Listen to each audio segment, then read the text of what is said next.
Thank you, Madam Chair. Colin Lippert, State of North Carolina. Massive oil slicks, drastic food shortages, and vicious pirate attacks. No, this proposal isn't about next year's box office hits. It's about the harsh realities of preserving and protecting the world's oceans.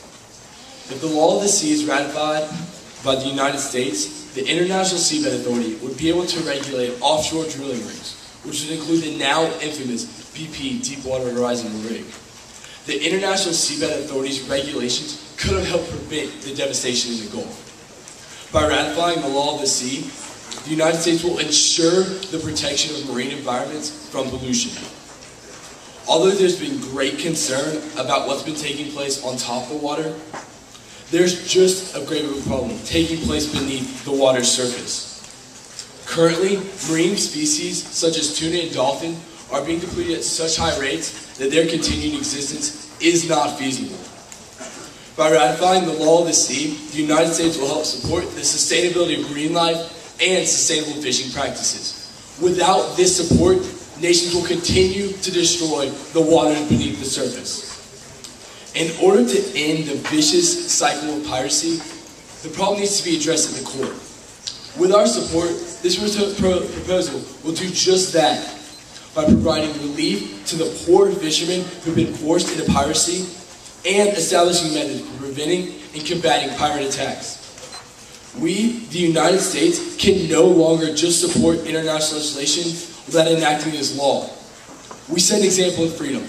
We set an example in the Navy. We set an example in devastation relief. And now, the opportunity has arisen for the United States to set an example with the seas.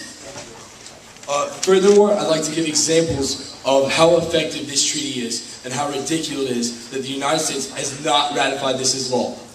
First and foremost, out of the 172 members that attended the UN Convention on Law of the Sea, 158 have ratified them. The United States is the only major player that has yet to ratify this law, which is very outrageous because we told everybody else to ratify this, and we were the main drafter of this legislation. We wrote this. Nobody else. We wrote the majority of this law, and we wrote it in U.S. interest, and we have failed. We have failed to be a leader. We have failed to ratify this. That's why we should support this proposal. Furthermore, the International Seabed Authority successfully settled a dispute in the Mediterranean Sea between Turkey and Egypt, and if they had been in a place in the United States, they always put environmental safety before anything else. Therefore, they could have stopped the BP Deepwater Horizon rig because they would have some regulation over that. Furthermore, with sustainability, there's a small island in Kiribati called Tarawa. On this island, Japanese fishing fleets came to their waters, took their tuna, and changed their lifestyles. They did this by depleting their tuna so much that this small nation island that could not defend itself now has to import foods to support its economy and to feed its people. If you all can recall, the U.S. Maersk, Alabama, Captain Phillips, held at gunpoint by vicious pirates off the coast of Somalia. This tore at the hearts of every American. Unfortunately, this was just one image that Americans saw. This is a daily reality for those who live near Somalia or pass through the area. I really encourage you all to pass this proposal because it is something we should do, it's something we need to do, and it's something that should have already been done. Thank you, and I yield my time to the Chair. Thank you, Madam Chair. Jason Allen, District of Columbia. I would like to reserve my right to yield my remaining time towards events. You cannot yield on intent speech. Sorry. Thank you. Thanks, guys.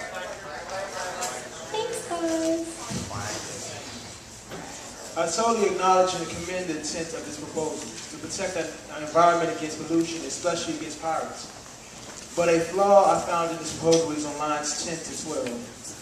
In the law of Sea Treaty, it is established that nation is permitted to attack and seize any pirate ship, and then determine the process to handle the imprisoned pirates. What will be with these prisoners? Send them to Guantanamo Bay, which is already costing our government millions of dollars each year. I may not be sure, but I believe $35 million is spent on Guantanamo Bay each year for each prisoner. These pirates are pirates. I want you to understand that pirates are not citizens of any nation and do not fall under any nation's jurisdiction. Therefore, U.S. would have to take full responsibility, even though they are not the only nation who supports this bill, or the treaty, excuse me. In the end, we will have to use more money than allocated, and this is possibly the reason why the U.S. has not already signed this treaty. Thank you very much. I will yield the rest of my time again to... Good evening, fellow delegates. Sorry, Ryan Ray, Tennessee. Good evening, fellow delegates. First of all, let me inform you of the United States' gross hypocrisy in the world of diplomatic affairs. First of all, we constantly break treaties for our own personal gain, starting with President Andrew Jackson in the Trail of Tears. Secondly, traditionally failing to abide charters that we ourselves drew up.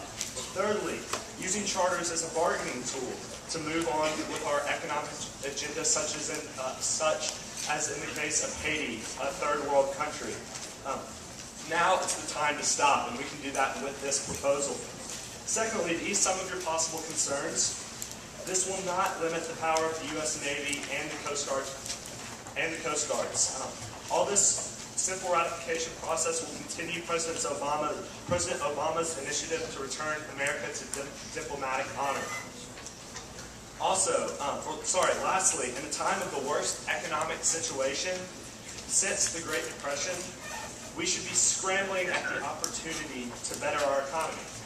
This ratification of and adherence to this treaty will do just that. Because of this, it will not be outlandish to expect nothing short of an international business boom. Also, to bring up a direct quote from Coast Guard Admiral Brooks, who in a court case stated on behalf of the Coast Guard. Coast Guard believes that the order of oceans is best established and maintained by a stable, universally accepted law of the sea treaty reflective of national interests. The UN law of the sea is just that. Obviously, the Coast Guard is in full support of this treaty. Also, to reiterate 2 points that the patron brought up.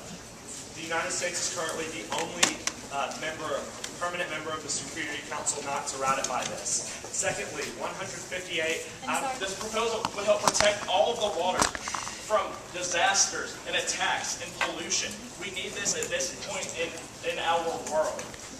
Also, this could only help the United States. What could be wrong with having our water protected by all of these countries that have signed it? It would be up to each nation to decide. Our previous speaker said that it would be up to each nation how these pirates would be handled. It's a United Nations resolution. Once these pirates are captured, it would be up to the United Nations. It is the United Nations resolution and treaty. I yield my time to you. You have 45 seconds. All right. Scott Beard, Commonwealth of Pennsylvania. The ratification of this treaty would be an excellent opportunity for us to show the rest of the world that we are not asinine to the needs of a global community. America needs to show that we care about other nations. Frequently, we are perceived by nations in Europe, the Middle East, Africa, and Asia as a nation that only cares about its own interests. While it is true that we might disagree about other matters with other nations, this treaty deals with stuff that we can all agree on. Preventing piracy, preventing pollution, cleaning up the oceans. I'm sorry, Delegate, your time is